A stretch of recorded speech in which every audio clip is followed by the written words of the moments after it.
KL Rahul, Rinku Singh, Shubham Gill এবং ঈশান কিষানের মতো মারকুটের টি-20 প্লেয়াররা যে জায়গাতে ইন্ডিয়ান টি-20 স্কোয়াডে জায়গা পায় না টি-20 ওয়ার্ল্ড কাপের জন্য, অপরদিকে বাংলাদেশের হার্ড হিটার ব্যাটসম্যান ধরা হয়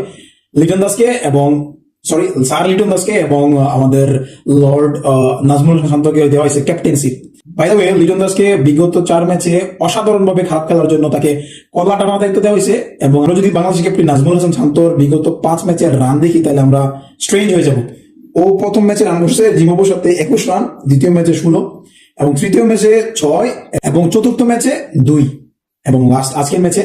36 রান করছে। এরকম পারফরমেন্স করা একটা প্লেয়ারকে যদি টিমের ক্যাপ্টেন্সি দেওয়া হয় এবং সে আবার বলতেছে যে বাংলাদেশকে এবারের টি-20 ওয়ার্ল্ড কাপ নিয়ে বেশি আশা করার দরকার নেই, তাহলে আমার মতে ওরে বাংলাদেশ দলে এখন না রাখাটাই বেটার। কারণ ওর পারফরমেন্সের সাথে ওর টিমের দায়িত্ব পুরোটাই মিলতেছে। নাজমুল হাসান শান্তকে অ্যাটলিস্ট বাংলাদেশের ক্যাপ্টেন্সি থেকে অব্যাহতি দেওয়া হোক এবং নতুন কোনো